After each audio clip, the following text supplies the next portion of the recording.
I think everyone is still gathering, and we got a few left to come in, but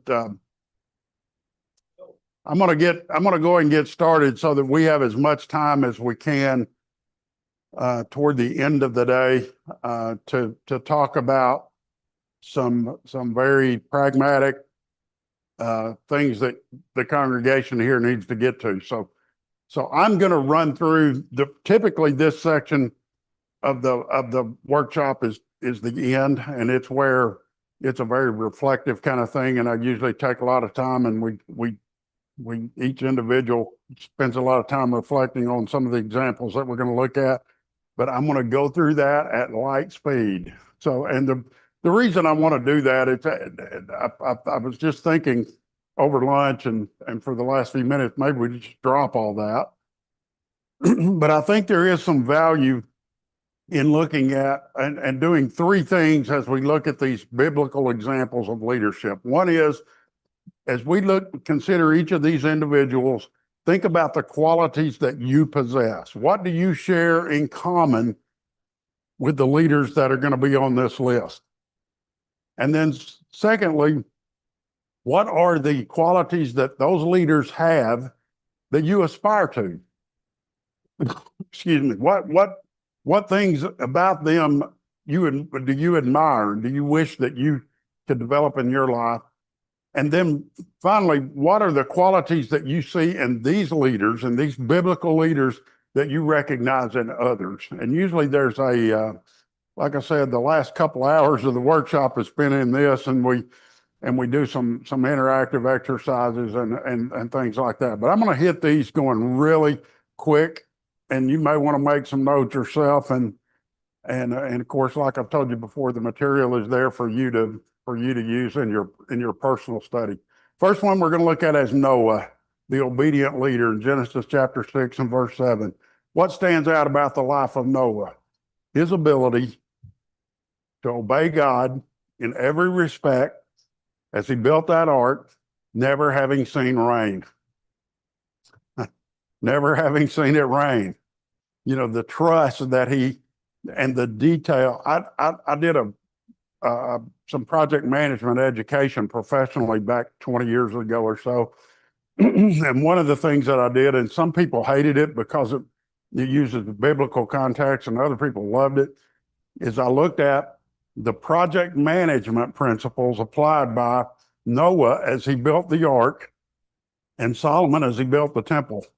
And Solomon was pretty fascinating because it gets into all the resources that he had to pull together and all the number of people that he had to pull together and all the supplies he needed and all that kind of stuff. Noah was that obedient leader who obeyed God in every respect in a world that was making fun of him, in a world that was chastising him, in a world that hated him and thought he was the dumbest human on the planet. Does that sound familiar sometimes in our world? We live in a world that challenges us in that respect. So Noah, the obedient leader. Next one is Abraham, the faithful leader. That leader, you look at Abraham's background, having the faith to leave home, not knowing where you go. My wife and I both aspire to be a couple that likes to get in the car and just go start driving and just go wherever the road takes us. And we've been trying that for 40 plus years and we can never do it. We always end up saying, well, if we go that direction, we could do this. And before you know, we planned out a whole week. We just can't make ourselves do that. Abraham had faith enough to pack up and leave. And then story after story in the life of Abraham, not the least of which was taking that promised son, born at an old age, the impossible child, and taking him up on that mountain and being willing to sacrifice him because God said do it. The faithful leader, Genesis chapter 12 all the way through 22, and the stories of Abraham's life and the example that he was to us. Joseph, the strategic leader. I love the last few chapters of the book of Genesis as Joseph is working with this family that abused him and treated him so horribly, and he knows who they are, and they don't even recognize him. And he's planning, even as he's leading Egypt, even up before that time, as he's leading Egypt, and he's preparing for those 7 years of drought during the 7 years of plenty. And he knows that, trusting God, the strategic leader. The church needs strategic leaders. It needs leaders who think forward, who think about how things are going to be years from now. One of the things I love about the Levy Church that I've mentioned a lot in the last day and a half, they were planted there in 1952, and it was a suburban area. It was a really cool place to grow up. Everybody was just alike, and the kids that grew up there all knew each other. It was a beautiful place to grow up. And my kids were riding with me when they were in their late teens. We were going to Levy one Sunday, and it was the first time they'd gone there and really realized where it was and so forth. And I'm listening to the girls in the back, and one of them said, "Ooh, Dad grew up in the hood." And I laughed, and they were both kind of embarrassed because they didn't think I'd heard that. And I said, "I heard that." And I said, it wasn't the hood 20, 30 years ago. Okay. It was a pretty cool place back then. When the Levy Church hit 50 years in age in 2002, they spent a lot of time asking themselves, do we chase our people?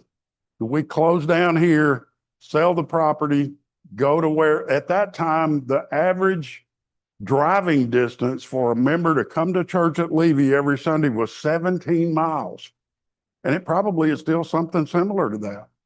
But they reached the decision, God put us here, we're going to stay here, and we're going to minister to this community. It is a predominantly minority area at this point. Quite a large Black population and a large Hispanic population. The hill behind the church, they built government housing on that. And they decided back then, we're going to work the hill. We're going to stop focusing on us who have worshiped here together for 50 years, and we're going to start ministering to the community. And it became a very different place. And I mean that in a positive way. It looks different. The worship is different. The demographics are different. And they are thriving today just as much as they ever have in their history. And they decided we're gonna be right here. It took strategy on the part of the eldership at that time to think that through and to think about, okay, if we do stay here, this means blank. Okay, it means we're going to be more ethnically diverse. It means if we're going to reach out to the hill, we're going to go back there to the thousands of people that live back there. They're lower income, a lot of single moms, a lot of kids that come home from school, nobody's home but them. And so it changed the programs of work that they focused on. And I applaud them for that. I love them for that. That took strategic leadership. Moses, the reluctant leader. Remember Exodus chapter 4? Moses came up with every excuse in the book. I can't do this. I can't do that. I don't, and you know what his last objection was? I love it. Lord, can you just get somebody else to do it? I just don't want to do it. He was just honest with God. I don't want to do this. We were talking about up here a few minutes ago, a few of us around this table, about what motivates somebody to be a leader. Well, there's a lot of things a lot goes into that. There's joy in leadership.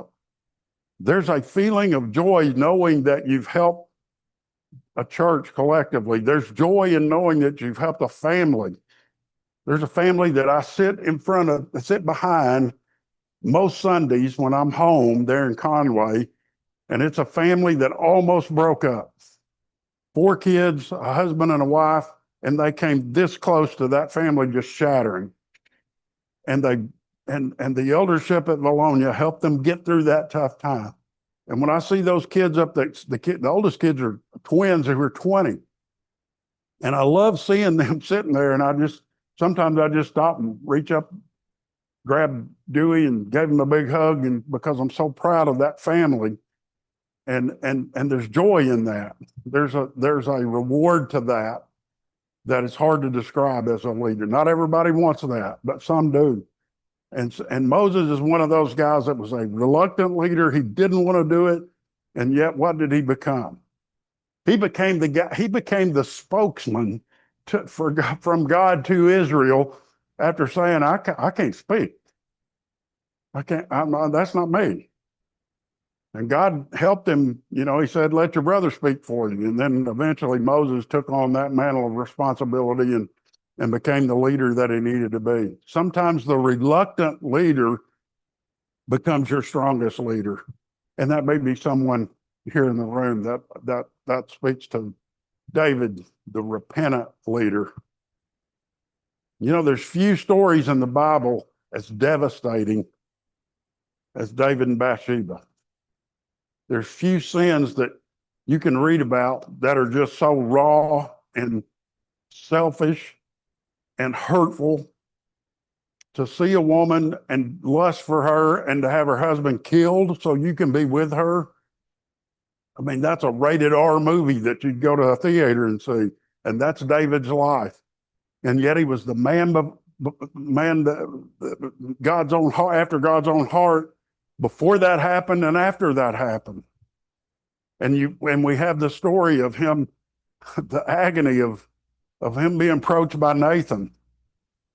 And Nathan describing this situation to him about the one little sheep. And David saying, "That man deserves to die." And Nathan then saying, "That man is you." We get all that. We get the whole story. And so there's times when an individual has an opportunity to lead, but he's got that kind of story in his background. And he never allows himself to get past the hurt that he caused. He never allows himself to progress beyond. I was telling Jim and his wife and Brandon as we were having lunch, a story about my grandfather. My grandfather, my mom's dad, never forgave himself for some things that happened in his life. And I remember hearing, when I was about 14 or 15, hearing him tell my dad, "I made a mess of too many lives to ever be right with God." And it broke my heart. Still breaks my heart to think about that. And I don't know how he died. I don't know what state he was in with God when he passed. I was 19 years old, but I know that can eat us up sometimes. We can keep that. We can keep that sin. We won't forgive ourselves. And so sometimes the repentant leader is the individual that pushes through that and pushes past it and gets past what David went through in 2 Samuel 11 and 12, the repentant leader. Daniel, the courageous leader. Boy, you talk about nerve. You talk about guts. Being able to say, here's what we're going to, I'm not going to worship this false god. I'm not going to do that. And the courageous leader today is that individual. Tomorrow morning, give you a little bit of a preview. We're going to talk about social and intergenerational issues that are challenging the church. It's going to be a real high level. I do a workshop on that gets into the deconstruction of faith and what we do about that as a church, how we respond to what's going on in the world around us. So that lesson tomorrow is going to talk about having courage in today's world that is so challenging in so many ways. Daniel was that guy. Nehemiah chapter 1 and verse 3, the restorative leader, the leader that has the desire to say, we have a problem, we need to fix it. The gates and the walls of Jerusalem have been burned, they're a reproach. We're going to go rebuild those walls. We're going to go restore the temple. We're going to go restore the walls of Jerusalem, and making that happen and inspiring. You could call Nehemiah the inspiring leader because he inspired the people in captivity to go back to Jerusalem. They've been allowed to go back to Jerusalem to rebuild the walls and rebuild the gates. And so sometimes the leader today is is in that situation, either in their life or their own life or in the church. They're rebuilding something that's been destroyed. Peter, the forgiven leader. Peter, do you love me? Peter, do you love me? Peter, do you love me? 3 times. One of the most haunting passages in all of Scripture that resonates with me personally more than just about any is Mark's account of them being in the garden there at the courtyard, and after Peter denies the Lord the 3rd time, and the rooster crows the 3rd time, it says the Lord turned and looked at Peter. Can you imagine? Can you imagine being Peter standing there, the big windbag that said, "Oh, everybody else may deny you, but not me." And then the Lord turns and looks right at him. I just can't imagine. Peter was that forgiven leader, and after being forgiven by the Lord, and we look at the last chapter of the book of John, and then we go to Acts chapter 1, and we see him taking on that leadership role and becoming that guy that Jesus said he was going to be, giving him the keys to the kingdom and preaching that first sermon there on the day of Pentecost. What a great inspiration. And there's a lot of people today that have the potential to lead, that have the opportunity to lead, but something in their past is saying, I can't get past that. No one will listen to me. No one will pay attention to me. No one will respect me because of my past. And they need to look at Peter as that example of the forgiven leader. Paul, the open-minded leader. Paul in Acts chapter 9, he has letters to persecute the church, to imprison Christians, to kill Christians. He's so zealous and so dedicated as a Jew, so prepared as a Jew, and then to find out and realize what I've spent my lifetime preparing for, what I've spent my lifetime dedicated to. Jesus is the fulfillment of that, and I didn't realize it. And I've been fighting him. I've been persecuting his followers, and having the willingness to be open-minded, to go and teach Gentiles, and to work with these people that he looked down upon at one time in his life. And then in the book of Galatians, as he talks about ministering to all and reaching out, to doing everything that he can to reach everyone that he can. What a great example. Excuse me. What a great example he is for us in that respect. Barnabas, the relational leader. Acts chapter 9 and in Acts chapter 15, you have to ask yourself the question, would Paul have been brought into the church in Jerusalem? Would he be as welcomed as he was, given his history? We have heard of this man. It says there in Scripture. They were scared to death of this guy. What is he up to? And Barnabas steps in, and he's that relational leader, that guy that brings people together and says, trust me, let's build a bridge here. And wow, does the church need those kind of leaders today? Relational leaders that build relationships with people and bring people together. Timothy, the developing leader. Paul tells him, don't let anyone look down upon you because you're young. The developing leader. It's easy for us, if we're not careful, to look at the young leader and not respect the ability that they have, not respect the knowledge that they have, the hours they put into learning and growing. And then there's the circumstance where the young leader never can become the senior leader. I worked on a team one time, all of us, there were about 7 or 8 of us that were all real close in age. And the team leader hired a young lady who was the same age as all of our kids. Very bright young woman, a world of ability. And she could not, at that particular company, ever shake the idea that she was the junior project manager. And even though the scope of the responsibility, the work that she was doing was going higher and higher and higher, she was still the young one. She was still learning. And she finally got fed up with it and left and went to a competitor company and led their PMO.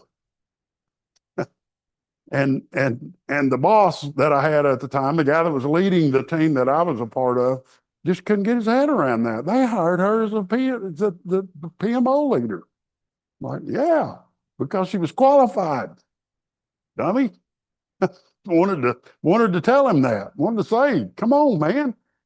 You kept her in her place as the young person who was developing, and sometimes that happens, and we need to avoid doing that to others. John, the loving leader.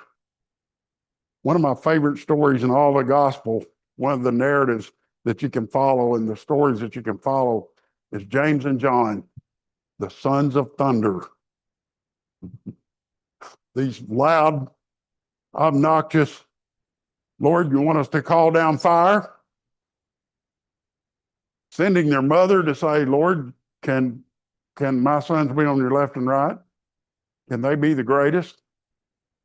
And there's a fair amount of evidence in Scripture that the mother of James and John, the mother of the Lord, were relatives. These guys were probably cousins somewhere along. And so you've got these bombastic, loud, forceful sons of thunder. What a nickname to carry around. And by the time John is an old man, he's the apostle of love. And the beauty that is in his gospel, and the beauty that is in 1st, 2nd, and 3rd John, and the historical stories we have of him being adored as an old man because of the love that he possessed for the churches. And what a beautiful story that is, and what a transformation that is to become that loving leader. And then finally, the Lord himself, the servant leader. The one who, knowing what was ahead of him, knowing that the cross was coming, knowing that the grave was coming, knowing all the physical torture, that had the strength to bend down and wash feet. Wash the feet of men who had no idea, no understanding of what he was doing, and then to ultimately hang on that cross, the most shameful way to die for all of us. The ultimate leader, the ultimate servant leader. So I know I flew through these. I know we didn't even do them justice. As I said, I thought about just skipping this all together, but I wanted to just kind of share this with you because there's so much there to unpack. And I don't know where you men are in your lives. I don't know, to what extent you feel like you relate to some of these. Ladies, as those of you that are wives of men who may serve, you may look at yourself and say, I'm not sure I'm ready to take this on. I'm not sure this is me. I'm not sure I want that responsibility. All of you, every one of us in our lives have those questions to answer about our abilities as leaders. Do I want to take this on? Am I ready to move past this myself? Can I forgive myself? I've had some things to work out. I talked yesterday about St. Jude and the time I spent there back in 2015. When I went back for the first time, I spent 2 hours talking to a counselor about why I didn't want to stay, about why I wanted to go home, about why I lied to my friends about having cancer, about driving and taking the long way around Memphis because I did not want to drive down I-40 and see those pink buildings right over there. I didn't want to see it. And one counselor finally told me, you have the worst case of survivor's guilt that I've ever seen. And it did me a world of good to hear her tell me that. And I go back now and I celebrate being there. And I go back to that garden and I sit on that same bench that my wife sat on with me. And I reflect on how fortunate I am, how blessed by God I am.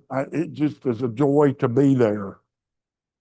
And transformation can happen in your life, and transformation can open doors to greater things that you can't even imagine.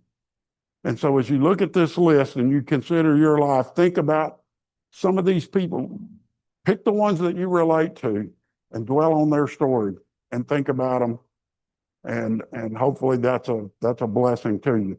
I know I plowed through that and didn't even do it justice, but I wanted to share that with you. So some things I'd like for us as we dive into this discussion. Excuse me, I have about 10 or 12 questions here that I want to ask you. I'm going to put these all up at at the same time, and we may talk about all of these questions. If they resonate with your particular situation, we may skip some of them. I just put these together as a way to kind of prompt your thoughts and as we get into what comes next. So here's some questions for you. As you think about shepherding, you think about what makes that unique. We've talked about a lot of these things. What behavior should a shepherd exhibit? Any thoughts on any of those?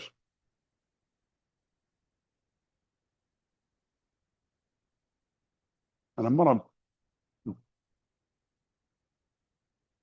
what's that? A deep care for the flock. Love them like your own. I related yesterday that the elders from Levy that came up and met with us at Bologna as we were selecting elders for the first time, and one of the guys that I respect most in the whole world, an elder at Levy named Bill Arnold. He's been an elder there for almost 40 years, and Bill said, when you are the kind of shepherd you need to be, when anybody in the flock hurts, you hurt with them. You hurt with them. You hurt just as much as they do. And I remember thinking to myself, that's something to keep in mind. It's easy to compartmentalize someone else's pain, and you spend time with them and you try to encourage them, and then you go get in the car and you go home and you live your life. And Bill was saying to me and to those other guys, you know, it doesn't work like that. When you're a shepherd, you hurt with them. Jim? Also, the opposite of that is when things go right, the joy you get from doing your job. Well, seeing a child seeing a father baptize his child, and knowing that you as a shepherd help that family, you help bring that family along, and oh man, what a joy that is. It just gives me chills thinking about some of those types of things. Seeing Christian marriages happen, counseling and spending time with a couple that's getting ready to be married, and then seeing them form that Christian home and marry each other. What a joy that is. So the pain, and when you hurt when they hurt, you rejoice when they rejoice. That's exactly what Bill told us. So, other thoughts?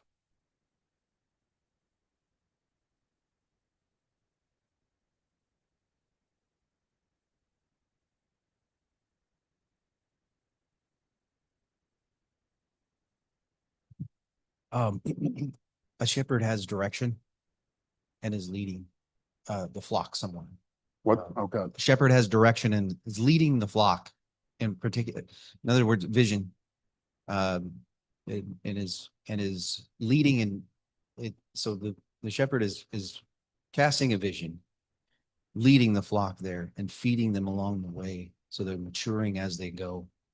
And I think about, so the flock is continually growing and it's self-perpetuating and following and leading as it goes along.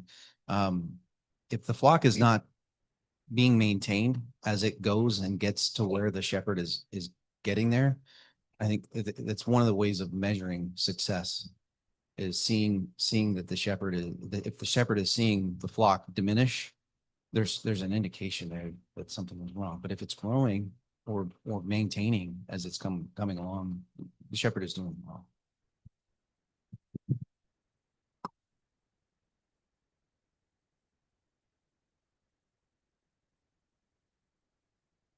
I'll share this story. The church in Bologna, as we planted that church, we met in homes, and then we kind of outgrew homes, and we found a storefront that was empty that we just we knew the person that owned the building, and we said, can we just rent this on a week-to-week basis, because we don't know where we're going to be 6 months from now, and we certainly don't want to get into a big long lease and so forth. And this guy said, yeah. Said, use it. It's just sitting there empty. Just use it. And so we met there for a while, and we had an older lady in the church. She was the oldest, second oldest member in the church. We have one lady who was 95, and she was kind of our matriarch. And this other lady was, she and her husband were the oldest family in the church, and she was very connected in the community, very active in the community. And she called me one day and she said, I found her spot. And I said, well, where is it? And she said, you know, this rock house that's up on a certain place. And she starts describing it. And the whole time she's telling this to me. And this one was like a second mother to me, by the way. She and I were very close. Her son was best man at my wedding. And the whole time she's saying this, I'm thinking, Sue, this is the stupidest idea I've ever heard in my life. What are we going to do this? Built this old rock house built in 1930. We get 50 people in there, the floor will fall in. And I'm thinking of all these objections as she's talking to me, so excited about that. Guess where that church sits today? It sits right on that piece of property. And it ended up being the perfect location from the standpoint of where the town is growing and that sort of thing. When we tore the old building down, we saved some of the rocks, and we embedded them in the foyer, in the concrete in the foyer, and we put a marker there that says, what do these stones mean to you, from Joshua chapter 6 and verse 4. When the Israelites crossed Jordan and they built the stone memorials, and Joshua said, in the years to come, when your children ask, what do these stones mean to you, tell the story. And so we incorporated that into the building, and we mentioned her. That all of that is dedicated to her. She's no longer with us. And so, you know, you think about vision and inspiring people and having a plan, and sometimes your plan comes from, as an elder, as a shepherd, or as a group of elders, comes from sources that you need to have an open mind. You have to be ready to listen to people and hear what they have to say. And sometimes your gut reaction might be to reject an idea, when given a little bit of time, you think, wow, that's not a bad idea. That's the job of the elder, to inspire and to lead. So these last three questions here really, I think, will frame where we start opening the floor. How do you move forward without shepherds? You know, I asked the question there, is it possible? Well, of course it's possible, and you're in a position where you have to do that. So I think one of the things that I want to encourage you to do is, as everything that you consider, I want you to do two things, and those are the last two questions there. What are the risks of doing something this way? This idea that we have, that we're proposing, what are the risks of doing that? And then, should limitations be put on that? Okay? And here's what I mean by that. Let's say you come up with ideas today, and in the days and weeks that follow, and you decide to put a particular structure in place. I would encourage you to say, three months from today or 6 months from today or whatever, we're going to step back and revisit this and say, is this working? What changes need to be made? I want to discourage you from saying, this is the way it's always going to be. Moving forward, this is it. Be flexible. Above all, be loving. Above all, stay in the Word. Above all, let God's Word guide you and direct you and set the direction that you take. But ultimately, you're going to make decisions. We're going to try this governance model. We're going to try this decision-making model. We're going to try this organizational structure. Revisit that. Set some boundaries and some limitations to that, so that you have opportunity to cool off sometimes, to reflect. I will tell you this, if you have congregations that are close to you, that do still have elderships, that have an active eldership, and you have a good relationship with that church, don't be hesitant to say, what do you think about that? Help us out. We did that with the Levy congregation and with a couple other churches in Bologna, and it was indispensable. I can tell you right now, it was invaluable to us to reach out to some of those churches and say, can you give us your thoughts? What do you think about this? I've kind of given you the positive side of that church plant. I'm going to tell you the rest of the story real quick. Most of the churches in the area opposed us vehemently. They thought we were as wrong-headed for doing that as we could possibly be. We had one of the elders from a church in the area, a man I love deeply, respect. I knew him as a kid. He was an elder, one of my dad's elders when I was a kid. And he said, I just don't see the need. And one of the guys that I ended up being a shepherd with, who was this man's nephew, began to weep. I've never seen that man cry in my life. And he began to weep. And he said, I want you to drive home tonight and look on either side of the street at all the houses that are lived in by people who are not Christians, and that is the need. That's the need.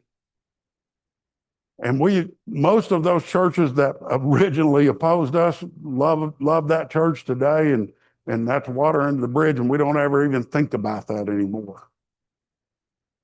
If you have churches that you can lean on, if you have elderships you can lean on, I'd advise maybe you give some thought to that. Get some other opinions and get some help. You may not feel like you need to do that. You may not want to do that. The relationships between the churches may not be strong enough for you to do that, but that's a thought. So I'm going to open it up. What are you thinking?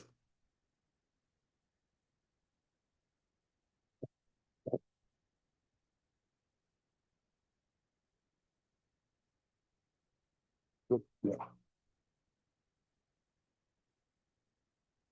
I like that you gave the example of reaching out if there's local churches. Say there wasn't, right? How does it work? Have you seen churches like in our situation? How do they decide on a model? You're saying if you decide on a model, well, who does that? Who leads that up? Who then is the spokesperson? Do you nominate, like you're gonna be the guy who, or do people just default to preachers and say, okay, we're having a meeting, you lead it? How does that work? What does that look like? Because then I can see chaos reigning, right? If everybody wants to be the leader, that's not good. If nobody wants to be the leader, that's not good. But who leads? I would ask, before I offer my opinion, I would ask, what are your thoughts?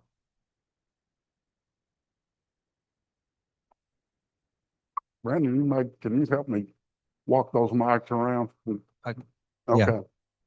I think I mentioned to you, I try to draw some principle from the scripture, and that I think to Carla's point is that someone has to make decisions in the absence of the eldership. And the principles that we draw from the eldership is that these were men. And I believe that God gives a role particular to men within the scriptures to be leaders within the church. And I think one of the principles that I think personally, I look at the scripture and I see that men need to be in a particular role to be making and carrying the responsibility for the decision process.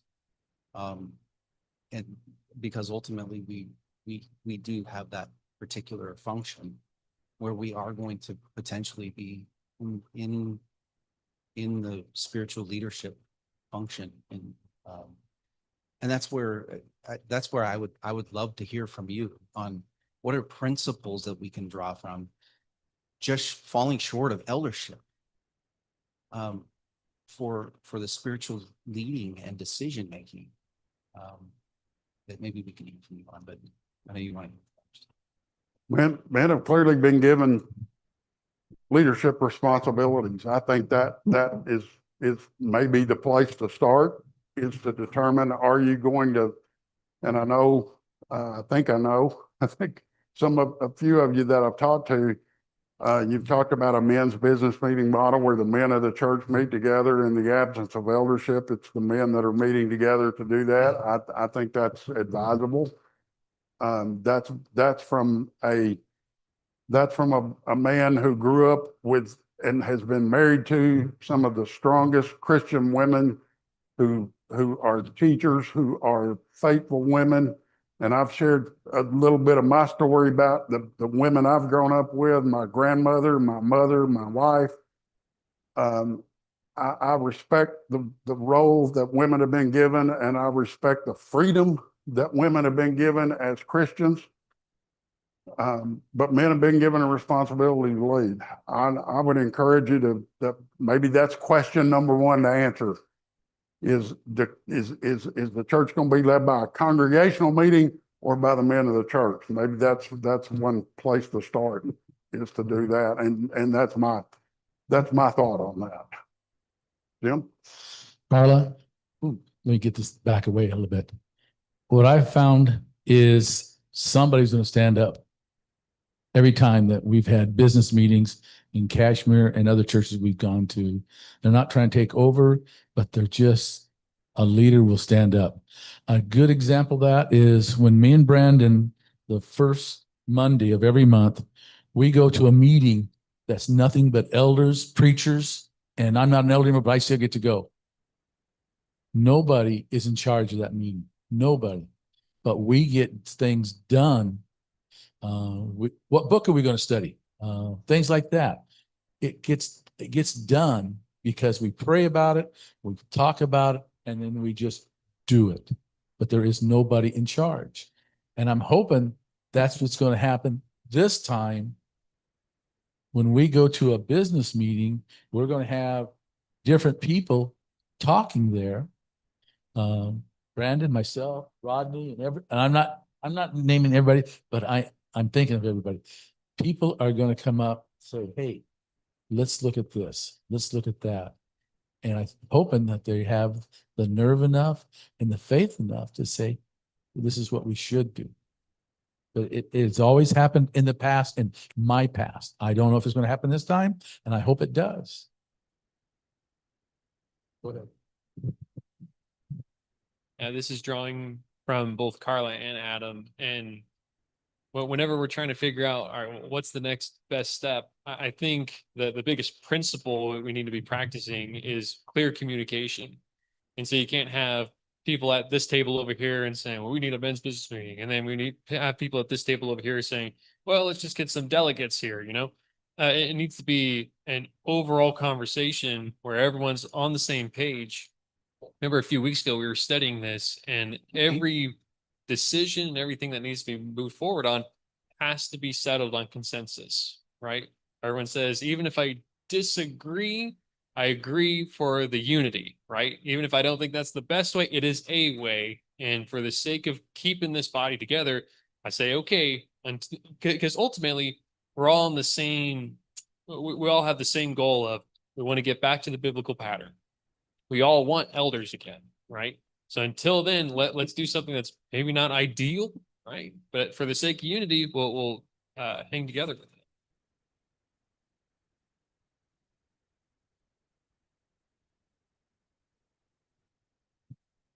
Just speaking as somebody who goes to church here, I know that that can happen, Jim, where things can sometimes work out and it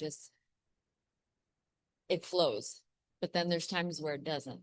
So to prevent, and just my opinion, because if this discussion is moving, right, if we're going to try to solve or semi-solve what we're doing,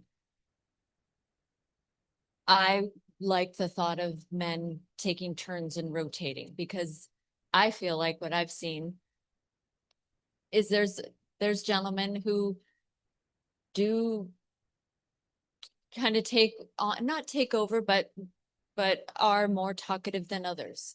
And sometimes maybe those other ones are fine with it, but I don't think it's good. I think I would prefer, if we're gonna go to a men's meeting type situation, that you all talk about rotating and whatever that looks like.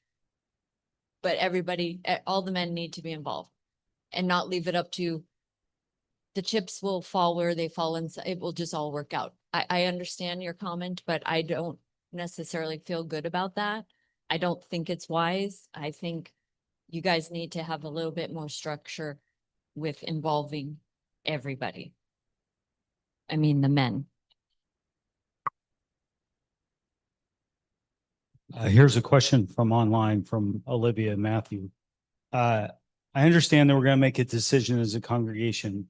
However, as a congregation, we need options of leadership models plainly laid out. How do we get from point A to point B? We're talking about how that happens. Marty, are you going to provide this, or do you have examples of other leadership options than a men's business meeting?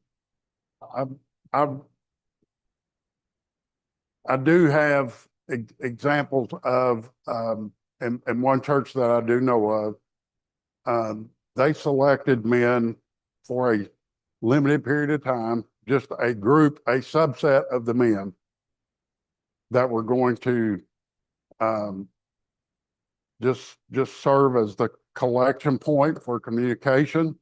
They were going to, make any kind of immediate decision that needed to be made. And that was a temporary thing. Another group of men stepped in. Most churches that I know of, it becomes either men want to show up, just show up. And what happens with that a lot of times is, if the things being talked about and the things on the agenda for the meeting are snoozers, nobody shows up. There'll be a few show up, but then you get a controversial topic, or you get something budget related that may be, highly passionate. There may be a lot of emotion about that or whatever, and everybody shows up. I think there needs to be a commitment on the part of whatever model you choose. There's some things I think that should be norms. One would be, and I was going to write some stuff down. One is you need some standard communication and some standard norms that you adopt. Number one, how are you going to reach consensus? Are decisions that we make going to be reached by consensus? Now, what's consensus mean?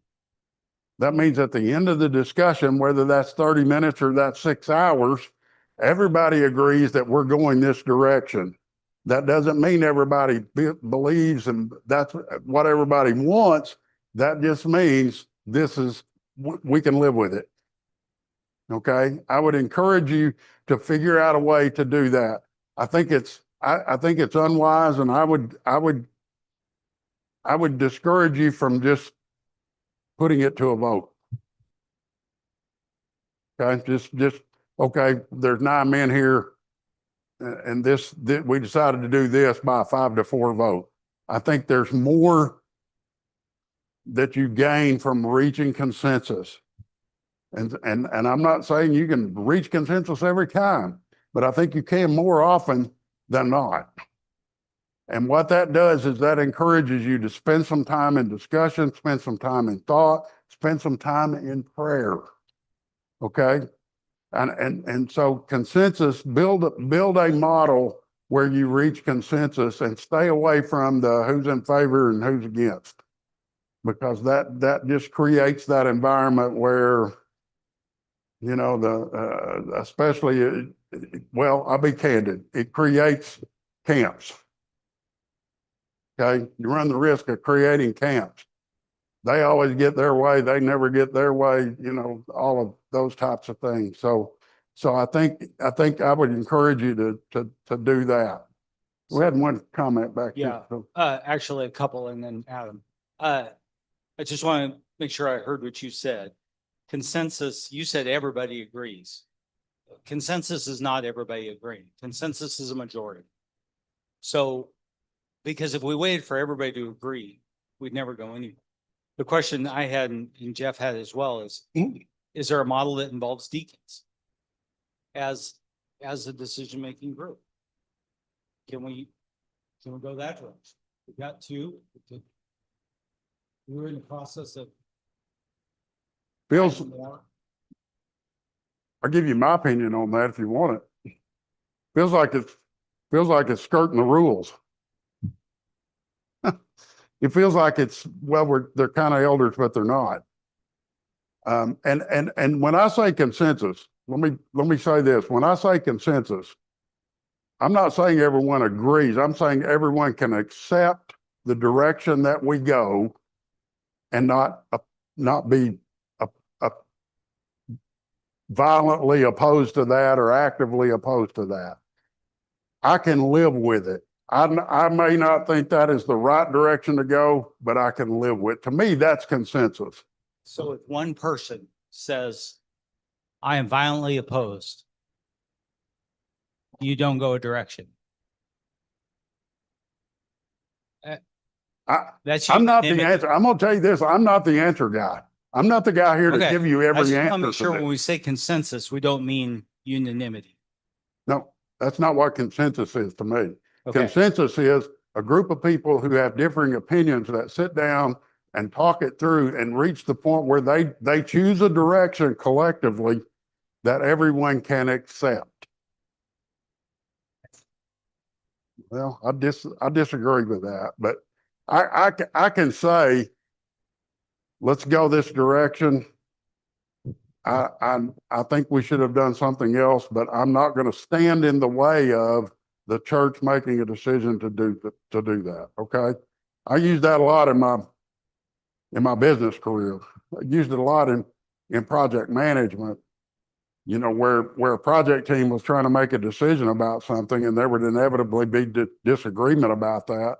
You eventually have to decide what you're going to do, or you're just in gridlock. You're never going to reach any goal. The objective for me is to try to reach the point where everybody can say, I can live with that. I can accept it. I'm not going to. And to me, that one of the things I've always said in leadership is when we reach that consensus by that definition is, I don't want you to be the first person to say, I told you this is going to happen. I told you this was going to happen. If a team is working right and you try something and it fails, the people that wanted to go that direction should be the ones to say, you were right. And to me, that's building consensus. Otherwise, you're just saying how many for, how many against, and let's go. I may be splitting hairs there. I don't know, Ronnie. I may not agree on that, but I think there's value in making that effort to spend that time doing that. Yes, ma'am. We've been holding. Recently, we've been going through a lot of paperwork at our home. And we have found a great deal of old bulletins, old business meeting notes, all different kinds of things that went on with his congregation in years past. And one of the things that sticks out that works, and I honestly believe that the elders' first and major responsibility is to see to the spiritual welfare of our people. I think there was a reason that the elders said, find deacons who can take care of the other aspects of what's going on. That doesn't mean they should be oblivious. The elders should be oblivious to what's going on. But the major responsibility of those men that are appointed as deacons have the responsibility of the day-to-day stuff that goes on. So I do see what happened in the past that seemingly worked very well was we had our eldership, we had deacons, and they did have what they call a business meeting, which was really the deacons coming together with any of the men who wished to attend and said, this was my budget, this is what I did with it, here's what I plan to do with it. The result of that was there was some order to what was going on. Certain men were appointed to take care of certain things. And there was transparency within the church. People knew what was going on because there were business meeting notes and they knew what was going on as a result of that. That seemed to work very well. It took the load off of the elders for doing the day-to-day stuff. The men who were appointed as deacons took care of the responsibilities. And all of men were invited to attend, and I don't know, I wasn't in them, so maybe be a part of the discussion. But it lent to transparency. It gave a sense of order to the church. And the elders oversaw it all, but they didn't do it all. And for my thought process is that worked very well for a lot of years, probably in many churches. And when you think about the business meeting as kind of being a dirty word, it worked. But let me say this, it sounds like, and you guys correct me if I'm wrong, because we got 30 minutes. We're not going to solve all this in 30 minutes, but I think we can figure out what you do need to solve. Okay, that's, you're not going to solve how you do it, but I do think there's some things that we could probably spend a little bit of time here deciding these things. We need to figure out these things. And one of those is how you're going to make decisions. Okay, how are you going to make decisions? Now, one of the questions I would ask is this: how did the elders go about making decisions when you had elders? Did they just make the decision and share it, or was there opportunity for them to visit with the congregation, visit with members of the congregation? You know, you could kind of draw on that model, and go back and look at that model for how you arrived at those decisions. And I can tell you this, I'll just say it. I know there are a lot of elderships that just can't stand the thought of a congregational meeting where you just get everybody together and you just talk as a family. I'm a firm believer that that's one of the healthiest things you can do if it's led right. If it's led right. Now, the fear is, I think, in some elderships is that's going to just turn it into the Wild West and, you know, everything. I think facilitation skills and leadership skills are everything when you're in this situation. So as you know, transparency, without transparency, I'm going to just say you need to tread carefully. You know, some churches fall into the routine that, well, that's an elder decision, I'm not going to worry about it. You know, I'll just let them decide. Or building committee's going to worry about that, and well, I'm not going to worry about it. You know, the deacons over the buildings and grounds are going to do it, or what? The deacons over missions are going to figure out who we support, and so churches kind of fall into that routine. And in that circumstance, in a congregation of 300 or 500 or 1,000, it's real easy to become somebody that just shows up 3 times a week. And you sit on the pew and you read the bulletin, And you might pay half attention when the elder gets up and presents the budget every year, and you just go home and live your life. And that's a dangerous pattern to fall into, because in that case, a lot of the membership just puts it on autopilot and they're not involved, and they don't get actively involved in programs, and they don't care. And so I would encourage you, you may not like congregational meetings. You may say, no, we're never going to do that. You need to find some way of communicating with each other. I mean, that's number one. You've got to find communicating with each other. How are you going to do that? How are you going to communicate with each other? And so, you know, maybe that's one thing we write up here. Maybe that's one of the things you need to tackle first is what's our communication process? Well, I made a mess of that. That thing moving is throwing me off. Okay.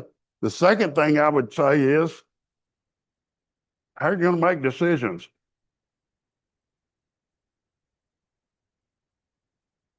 And give some prayer and thought to each one of these things, each one of these processes, and who's going to do them.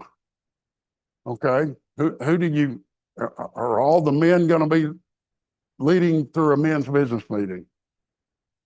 You know, what does the organizational structure look like? Maybe that's 1A.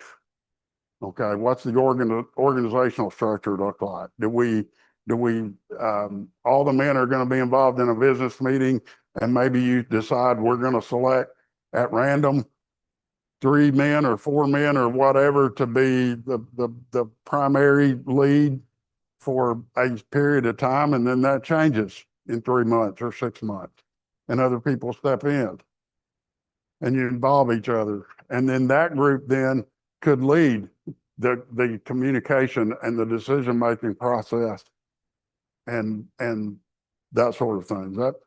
Is that resonating with anybody, or yes, no? I agree with what Adam said, that the men should take the lead. They're meant to lead.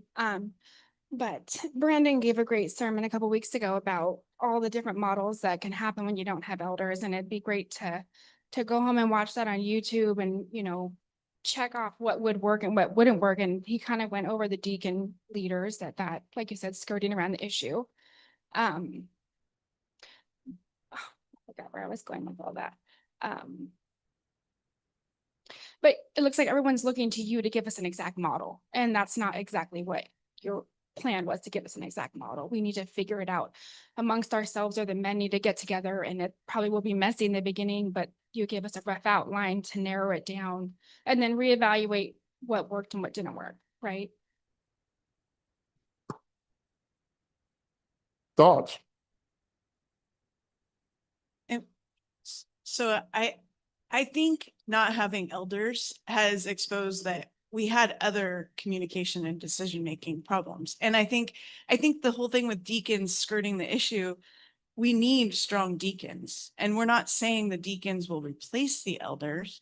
We're saying we don't have elders, but we need deacons. We needed that before the elders stepped down, and a strong, and building those up. And I do think that's something we could work on now, not as a replacement for elders, but why not have a good group of strong deacons who are doing deacon work?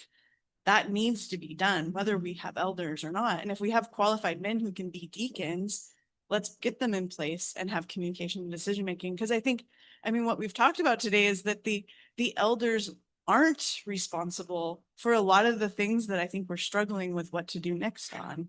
That wasn't their responsibility to begin with, but we were using them in that way. So I think a deacon model is great. I have to throw in, I think some of our business meeting being just the men, I get that the men are the spiritual leaders, but I think we make a lot of decisions that aren't spiritual, and women are giving opinions on them and having them sit in the other room to make that decision, and then saying the men are making the decision. doesn't make sense.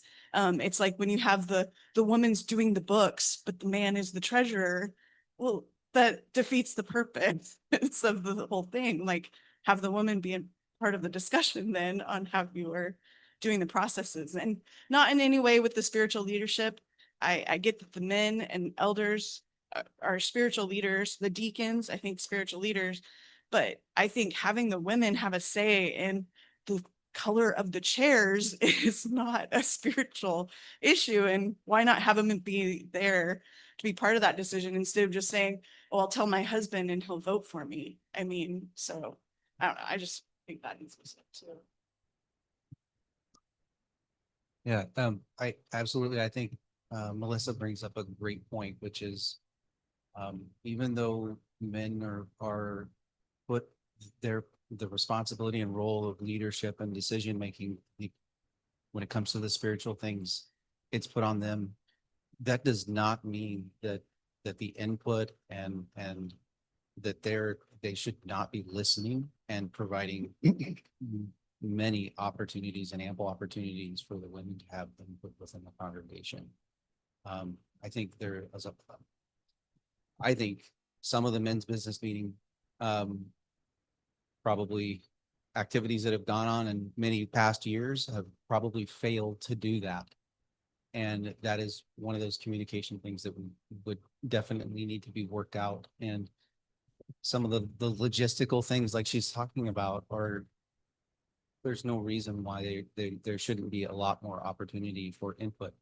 What is unique, and I think is important to be developed among men. And I think, and that's one of the things I wanted to hear from your feedback on, is that whatever we do, I really think that it needs to be done in a way to where the men in the church are growing spiritually and maturing while they're doing it, so that their leadership is developing along the way, so that so if we're having these meetings, we're learning, and hopefully some of the younger men and the younger guys are coming in and they're seeing what it's like to learn and feel and see consensus and working together and having unity among men. I don't know, ladies, if you know what it's like to be among just ladies talking, but you talk and you communicate. When there's a guy in the room, it changes. But among men, when we talk, our conversation and our ability to communicate, it's different. And so I think there is something different when we're communicating together and having spiritual discussions.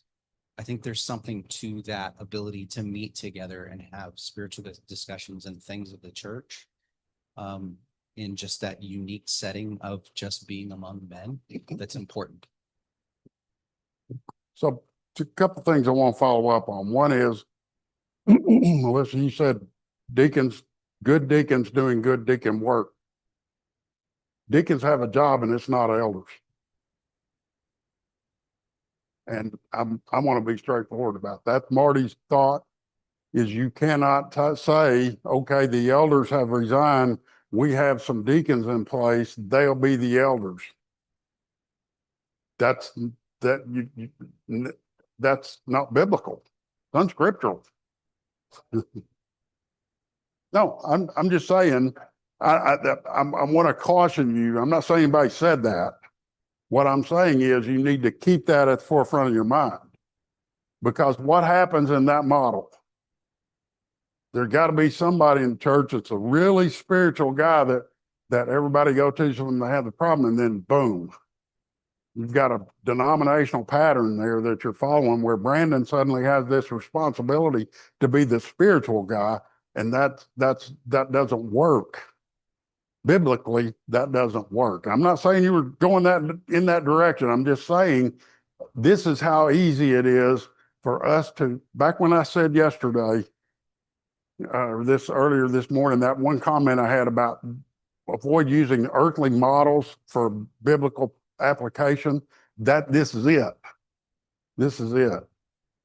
So yes, you do need dedicated people to do the work, men and women.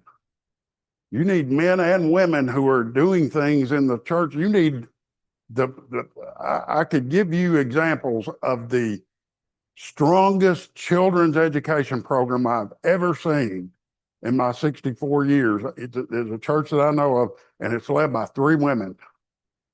And Sarah, Sandy, and Tina lead that program, and it's the most efficient, the most well-run, and the most productive children's education program I have ever seen. And the men of the church all, and this is a good sized church, and they all recognize, let's not touch a thing. They know what they're doing. 2 of them are professional educators, one's a preacher's wife. And they know exactly what they're doing. It's beautiful the way they run that program. And the elders' role with them is to say, what do you ladies need? And that, to me, that's a healthy leader, worker responsibility of a communication process and leadership process. So I think somebody said it, maybe Melissa, this is exposing some things that maybe you needed to work on if you still had elders. Okay. Some communication processes and candor and transparency, and how the elders get feedback from the congregation and how the elders lead the congregation. And it's easy to, maybe it's being exposed because of this circumstance that you're in, and it needed to be fixed before. I'm not pointing fingers at Rodney or Jim or anybody else that's ever served as an elder here. I'm simply saying this can be a healthy exercise. It can be a good thing to help you come through and pick out some of these processes. But of everything we've talked about, what have we not talked about very much?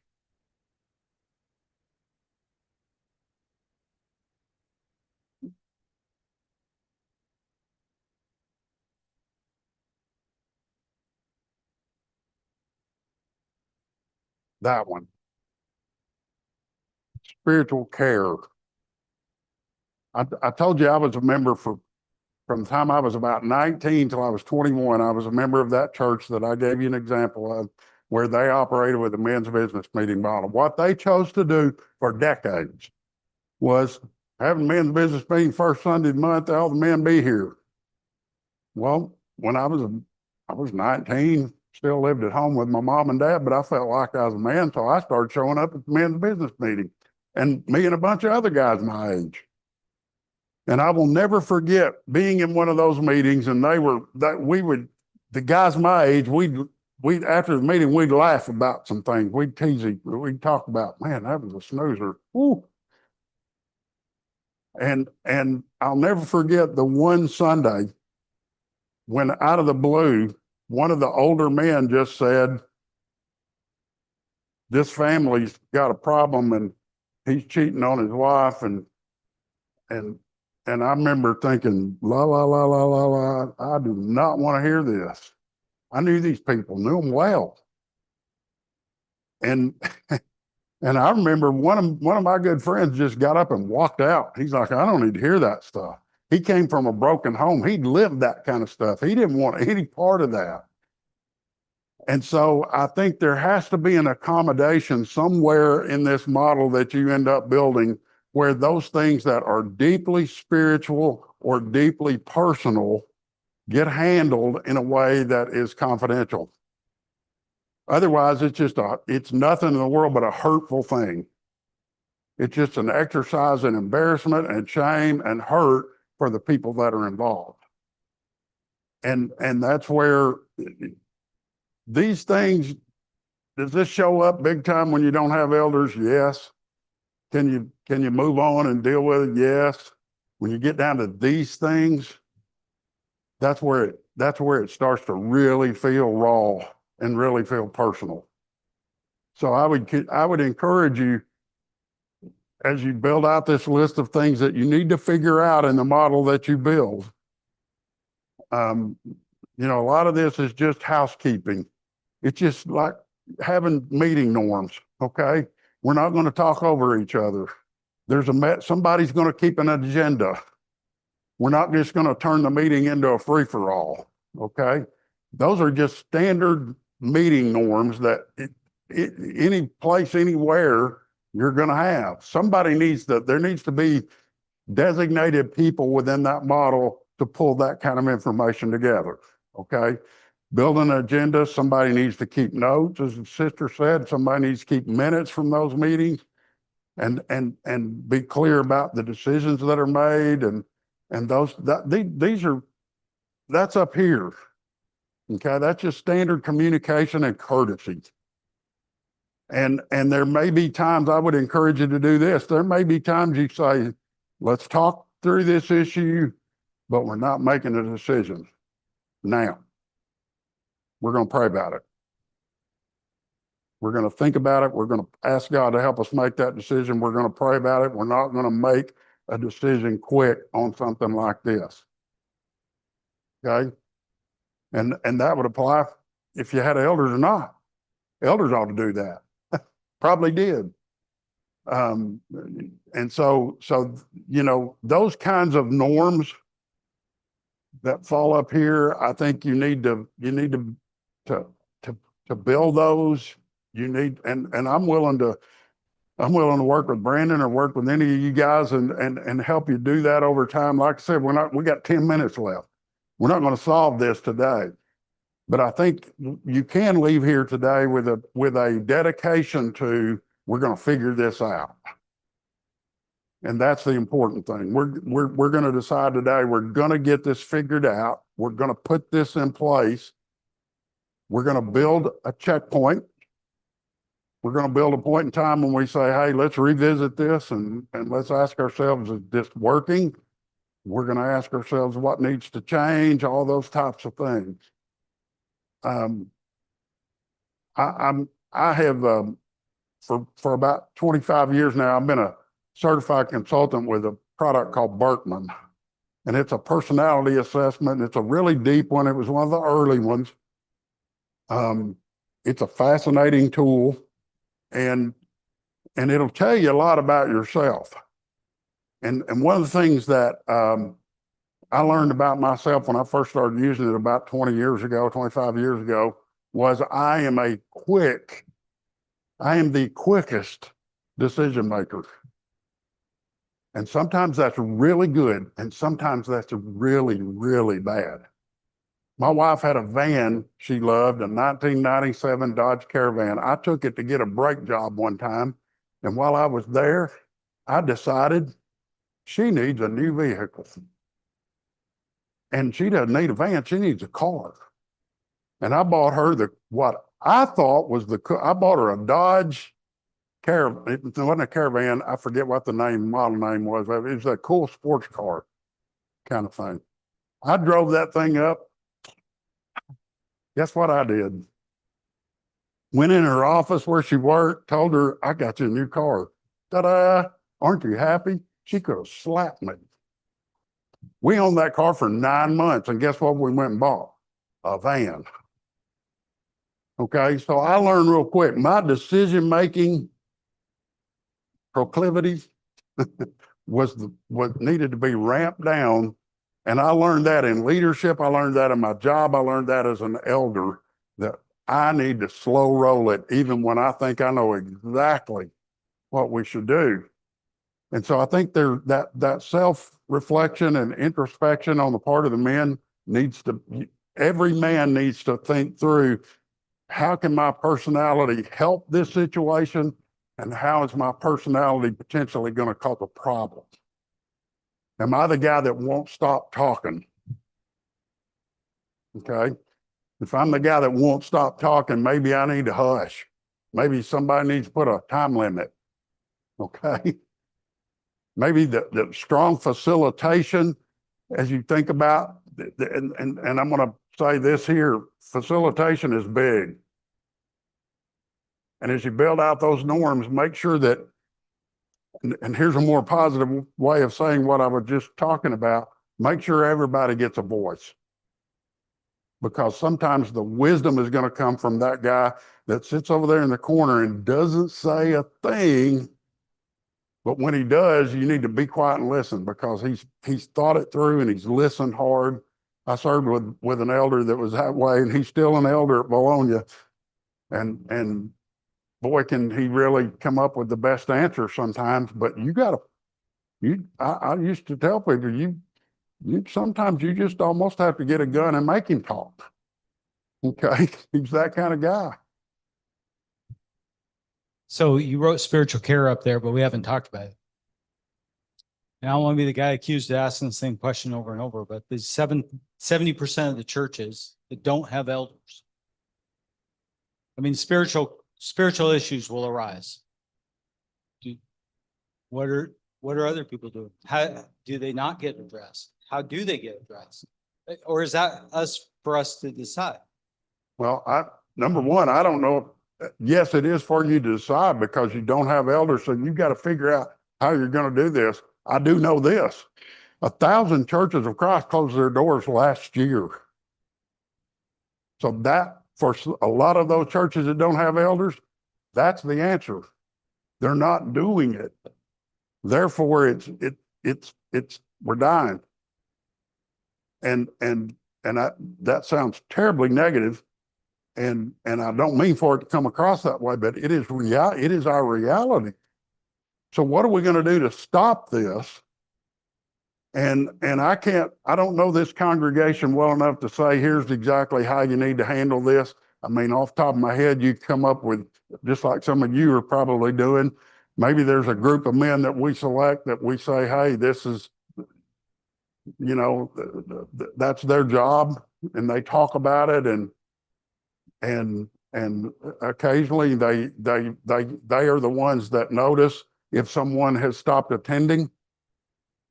They're the ones that notice if a husband stopped showing up with a wife, and you wonder, is something going on with their family there? Because it's not fair to them as Christians to say, well, we no longer have elders, so nobody cares about this in your life. You can't let that happen. And figuring out a group of people to be accountable for that feels an awful lot like an eldership, but maybe you go ahead and you figure something out like that. The other thing that comes to mind is you care about each other collectively well enough to know that you kind of doing that on your own.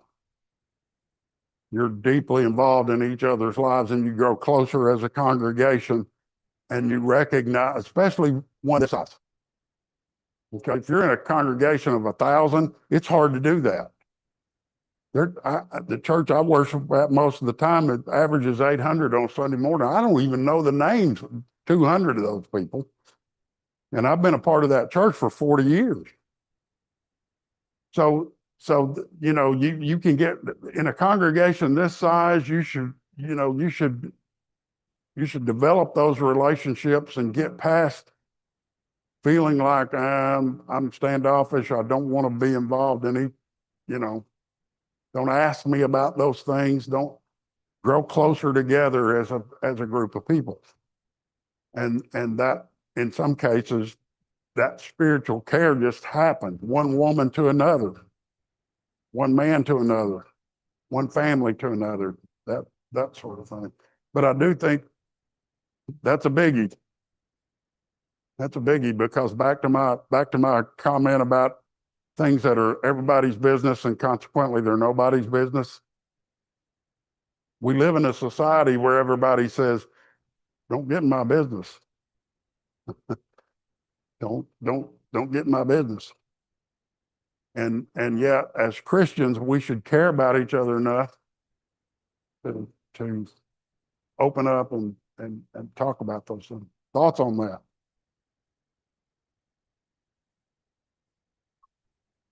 I see it as that's a discussion that we started earlier where, and Melissa said it, you got to have relationships. And it's going to happen. Sometimes it even happens in the absence of elders when we had elders. It happens grassroots or organic or whatever word you want to use. It's happening. It's happening now.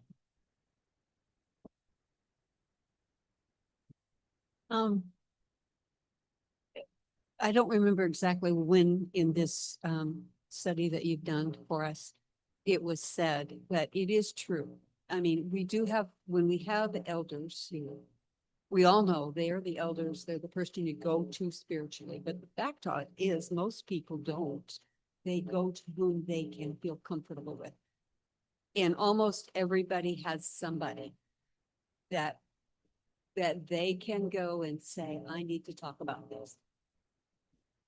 There are those who have a wall and won't allow that. But generally, if I have something that I really need to talk to somebody about, I have people I can go to. And they don't replace the eldership, because if there was something going on that needed to be drawn to the elder's attention, should be the first place to go. But it quite often happens that we have, men have certain men that they might talk to. Women have certain women they might talk to. Or they might talk to, a couple. And I think that is not something that will be neglected during the time frame while we are looking to bring the eldership back into our congregation. But I do think if we are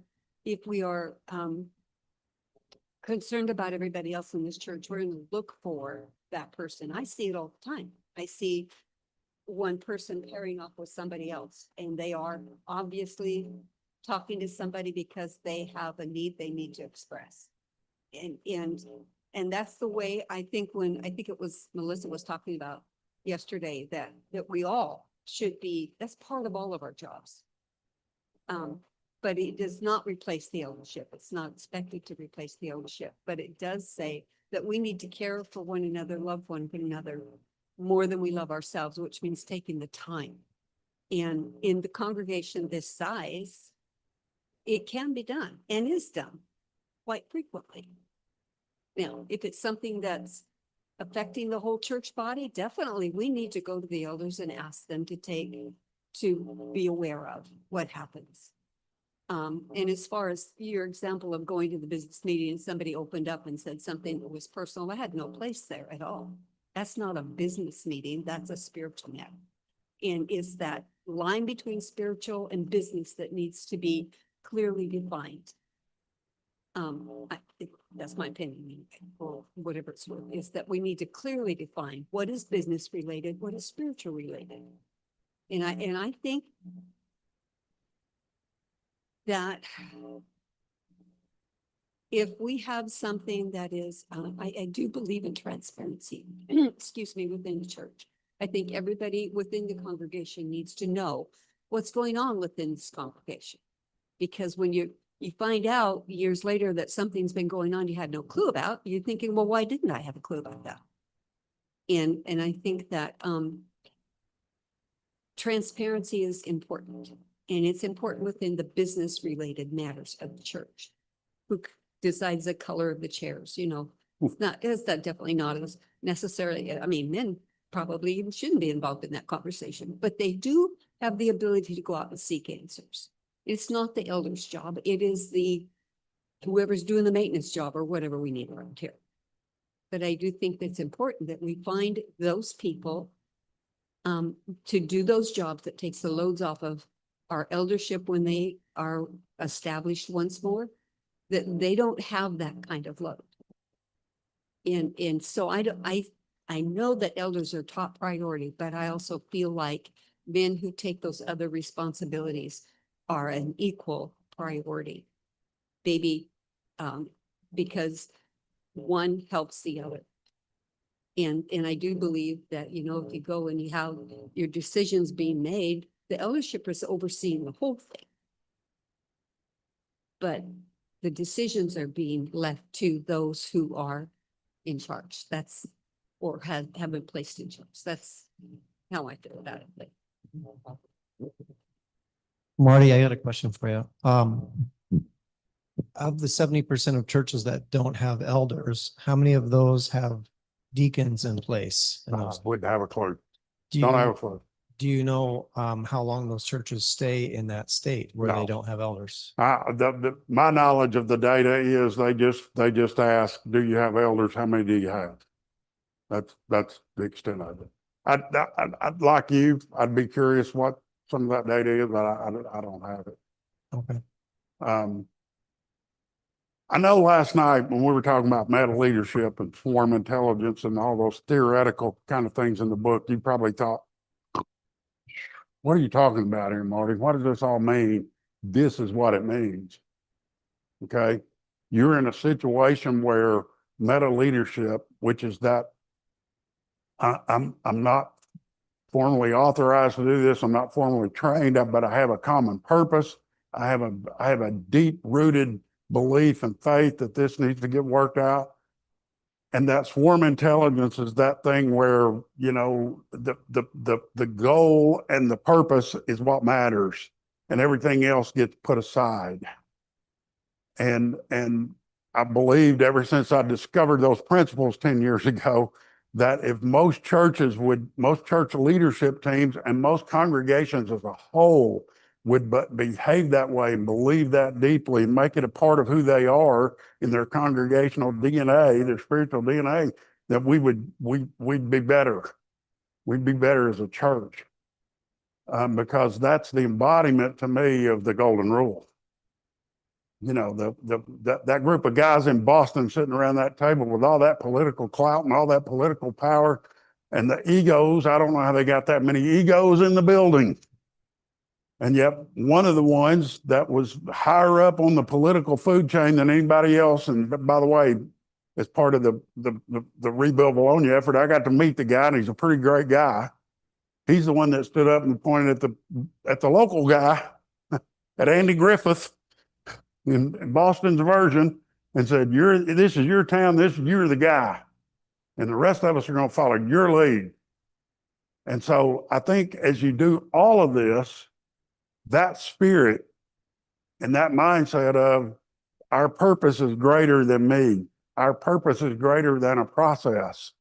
Our reason for being is way beyond this business that we're talking about. It is the gospel. It is being a light to the community. It's teaching others. There's one way to have 10 elders in the Skagit Valley congregation 10 years from now. You know what that is? Grow it.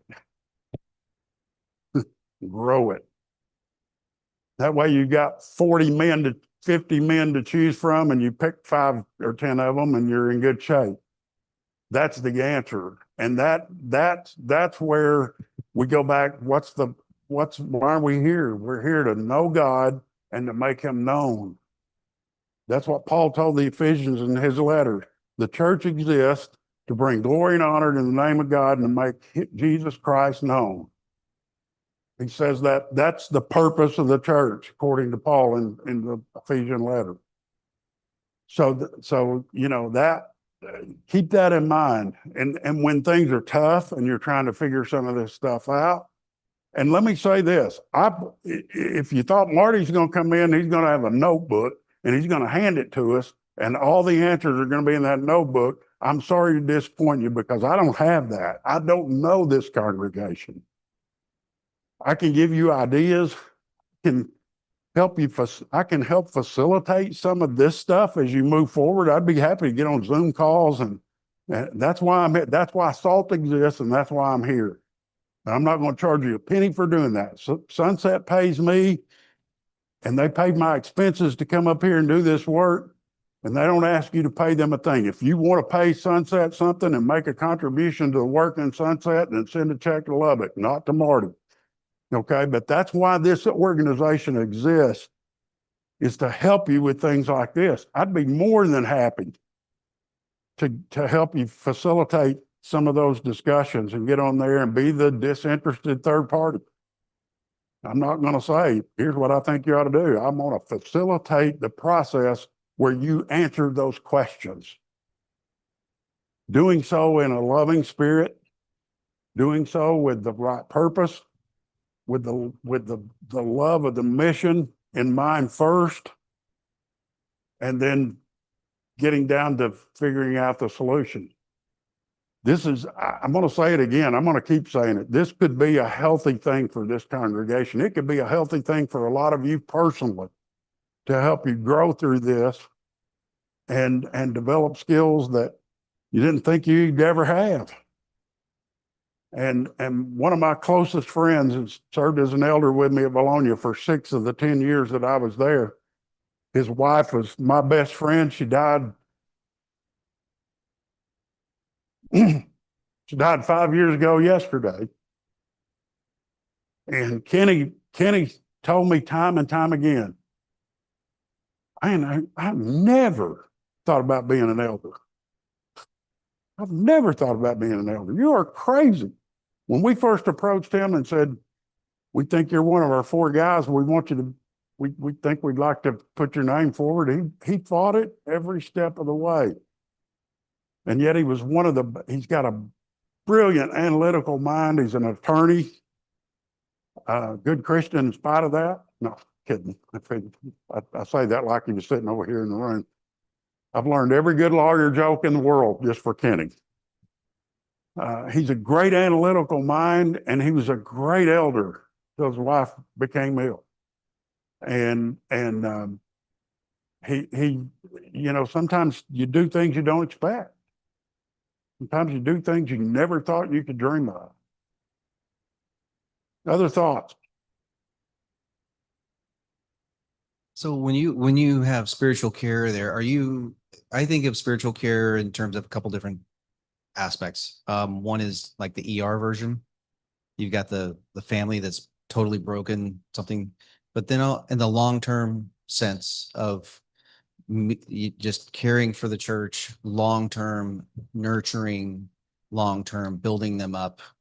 Is that what you also mean by spiritual care?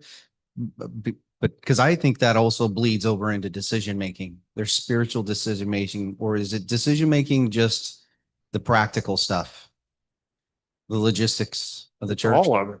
It's all of it. And it could be that if you have a group of 4 men that you say they're going to be the group of guys that take the lead in spiritual care. They're looking out for the ER situations, but they're also working with Brandon to determine how does this church need to be fed? What are some great things we could study moving forward? Is there an evangelism and an outreach program that we need to try?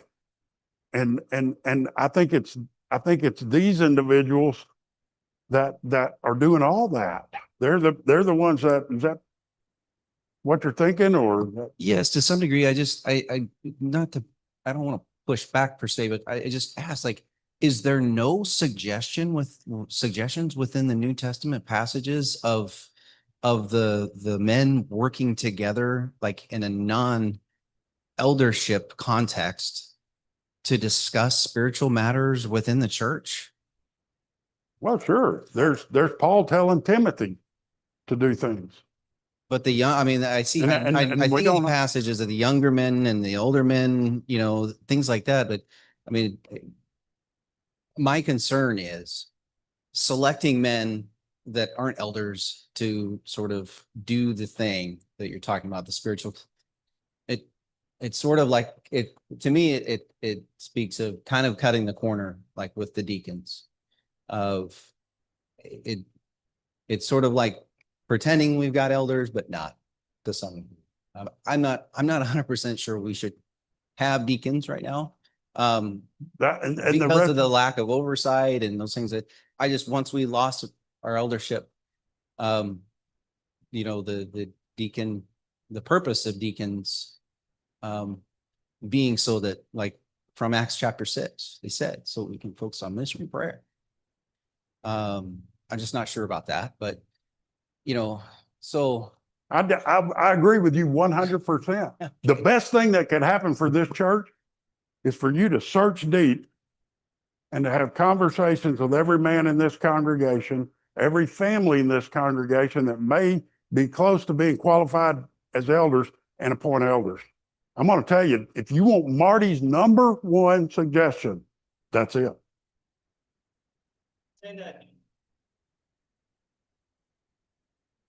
Okay, my #1 suggestion would be for this congregation to focus 100% on having conversations with every family in this congregation, every man in this congregation and every man and wife, every family searching their hearts and ask yourself, can we put an eldership back in place?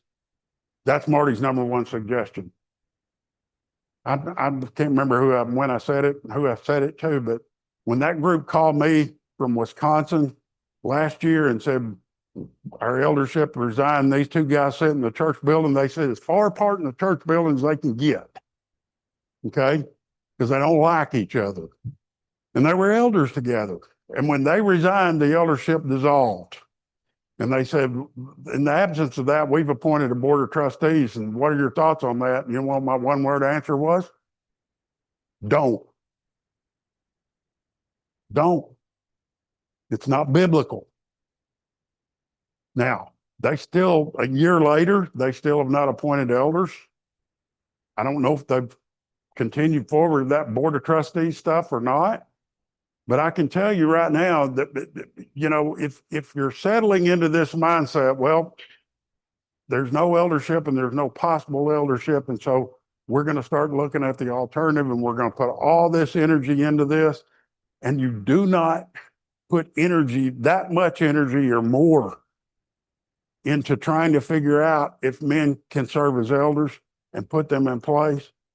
I think you're making a mistake.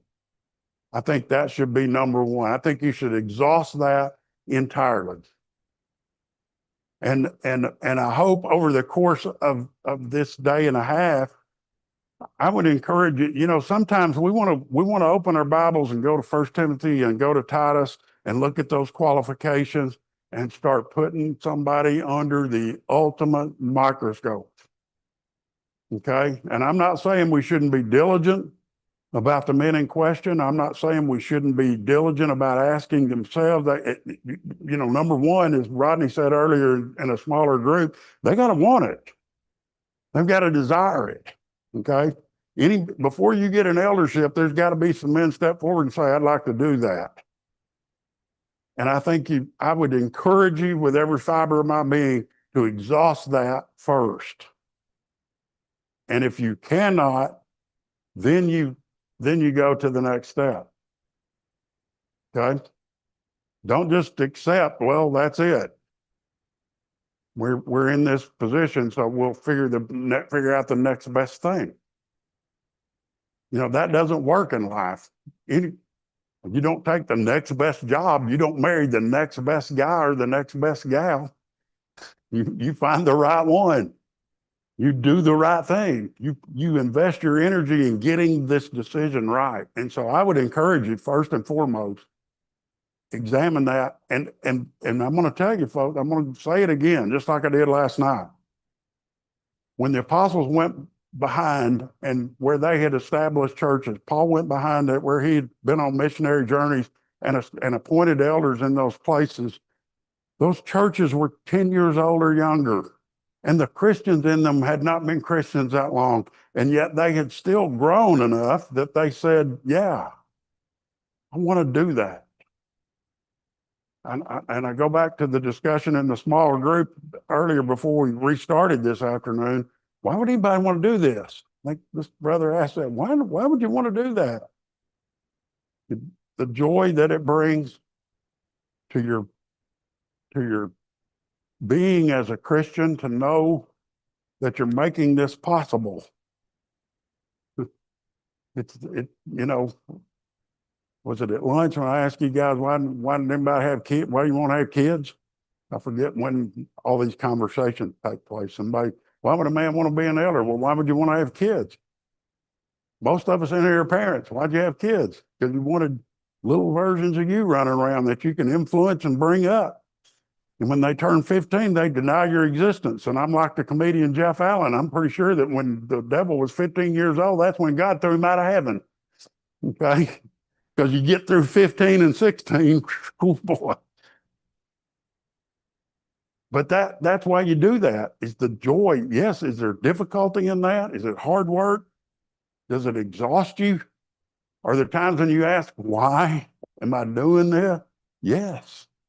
Are there times when you experience that joy and watching that child be baptized, or watching that whole family come to Christ, watching a birth, celebrating a elderly Christian that's gone on to rest, knowing that they're headed toward heaven. I mean, all those joyful things that it's hard to describe. It really is hard to describe. And so exhaust every effort. Put every effort into doing that first. Maybe you've done that. I can't answer that. I don't know. But don't give up on that. And whatever you put into this, don't let this take you over to the extent that burning desire to have elders diminishes and dies, because then you're settled into this model and you become that church I was talking about earlier. And 25 years from now, if you're still existing, if this church still exists, you're using this model we cobble together that doesn't have anything to do with how God wants elders to lead his church. And if I'm sounding harsh, I apologize. I don't mean to. I'm just trying to be straightforward and candid about the situation that you're in. And those of you that I talked to, you said that's what we want. So that's what I'm giving you. Exhaust that effort.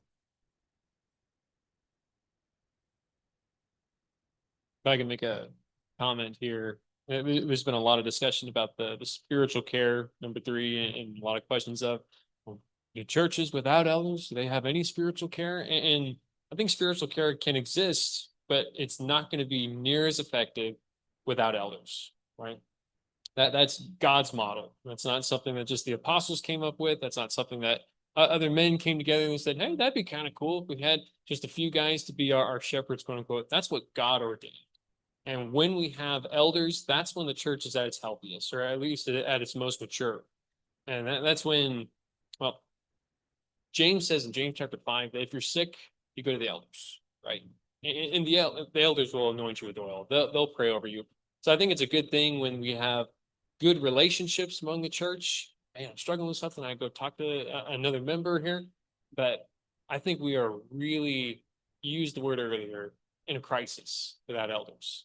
We are not in a good spot without elders. And so I see what you're saying here is our next thing that we need to be doing moving forward is equipping our men to be elders, right? And not just replacements for the ones we had before, but be training up our men to be the best eldership that this church has ever seen. You know, ones who are trained, who know not just what are the roles here, but are really proven to do a good job at it. Ones who, when we look at them, we say, that's someone I'm willing to be led by. You know, that's kind of eldership that we need to be working towards right now. And until we are at that point, we're in a crisis. We are not in a good spot. So I guess the big thing that we need to talk about right now is, what do we do after today, right? Does this whole group, and the whole congregation, do we need to get back together and make a firm decision and say, do we want men's business meeting? Do we want a congregational meeting or something? Because we can't just say, see you later, Marty. That was great. We now have more stuff to do after he leaves. So we need to make a decision today on what's going on next. You may have done this. If you haven't, I would encourage you to do so. I would encourage every man in this congregation, every one of the men in this congregation, to get together and be very candid and talk about, am I qualified to be an elder or not? Okay. And in business speak, I would say, do an inventory. Where are you? And you may say, well, Marty, there's 15 men in this congregation, and we know that 9 of them are not qualified to be elders. Maybe they're not married, maybe they don't have children, whatever else may come up, they're not qualified. And be candid with each other. Some are going to say, I'm too young. I'm not ready. Some may say, my family's not ready for this. I've got kids to raise. I've got, dozens and dozens of things you could talk about, but be candid with each other about that as a group of Christian men. Now, does that take trust? Yeah, tons of it, loads of it. It may be that one of the men has to say, I've got something I'm struggling with in my life, personally. I've got a sin that is gnawing at me and eating at me, and so, guys, I'm not gonna and I'm not gonna consider this right now. And you know what? That takes a tremendous amount of trust and candor and honesty off the charts to be able to trust your fellow Christian men to say, that's me right now, and I'm not going to do it. Okay? There may be others. What you may find is there are some men that are very close to being ready to step in as elders. So get yourself into this, America's got a health crisis because so many people are unhealthy and we're treating the symptom. I mean, you don't have to look far at all just to see TV ads and billboards and whatever else for treat the symptom and stay alive and lose weight and all these kinds of things. And some of us need to do some of those things that are being talked about, and we just deny the real hard thing, which is I need to work on myself and fix the problem. And so I would encourage you as a church not to fall into the trap. This is kind of the treating a symptom, and it becomes a permanent thing. You just keep treating the symptom forever and move on. And maybe there's a need to dive in and attack the problem. So I'd encourage you to do that. I know we're going longer than I said we'd go, but any other quick thoughts before we wrap up?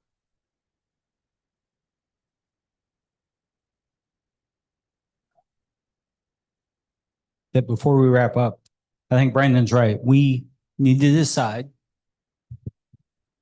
who and when we're coming back together. I think it's the men that need to decide, and we need to pick a date. We can pick a date and be praying about these things until then. But I think it would be a mistake to punt this and not pick a date right now to get back together. Because there's obviously things that we need to address as a group. And it's these things, and I've written down some others. And we need to come together and be prepared to walk away with decisions on these and some other things. So we've got gospel meeting next Thursday, Friday, Saturday, Sunday, right? I would say next Saturday morning, because gospel meeting isn't until the evening, right? I'm looking at the guy organizing because I didn't memorize the times. So I would say next Saturday morning at 9 o'clock, and we'll talk about it tomorrow. We'll talk about it on Wednesday, and we'll have emails blasted out. Maybe we should all make a commitment to call one person that's not here.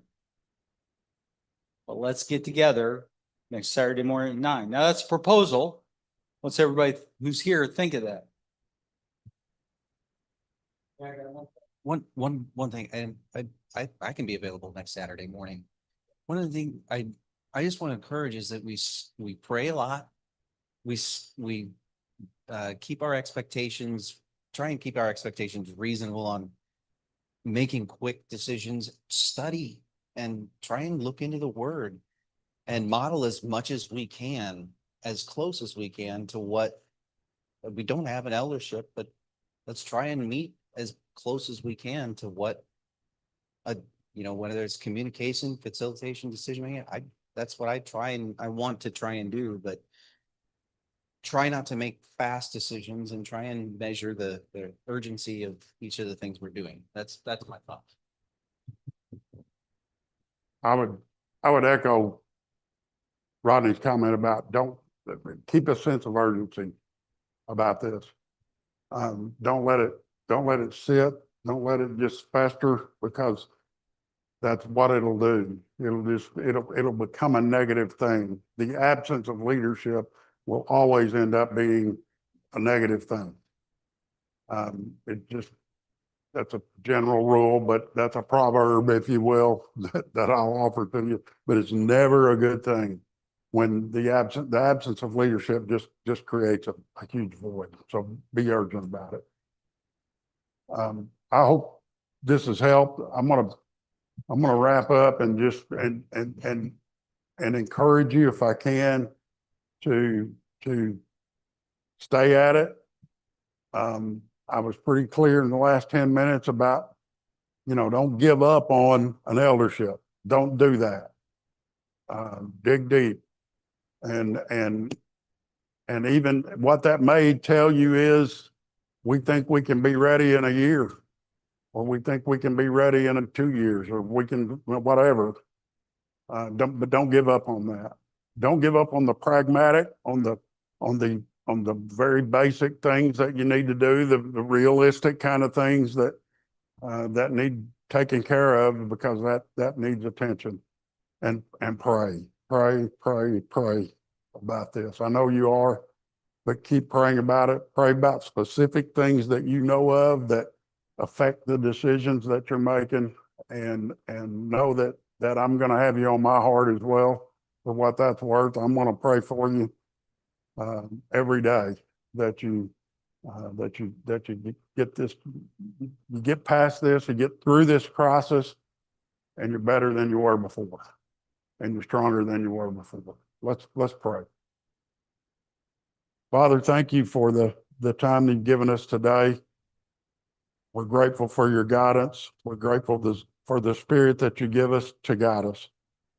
And we ask that you would help us to love you, to have a burning desire to share the message and the knowledge of your Son and the salvation that he offers to those around us, and to be a spirit-led group of Christians and a spirit-led church in a very dark world. Father, I pray that you'll be with this congregation, with every member of it, that you would help them to have tender hearts about this, to have a loving spirit, to have patience with one another, to love each other deeply. And Father, we pray that you would help them to all keep that spirit in the forefront of their minds when they interact with each other. Father, we are so mindful of the need for the gospel in this community, in this state, in this country, and in this world. And we ask that you would be with us as your children, to be responsible about the accountabilities we've been given, to be attentive to those, to reach out to the lost, and to let them know that there's hope in this world. Father, be with us as we go our separate ways tonight. We pray that you'll bring us back safely tomorrow to worship you and to remember your Son. We're thankful for the opportunity to do that in such freedom and comfort. And Father, we ask your blessings upon us all as we do that. We're grateful for your Son, the life he lived as an example for us, and the death that he died that we might be saved. And it's through him we pray. Amen.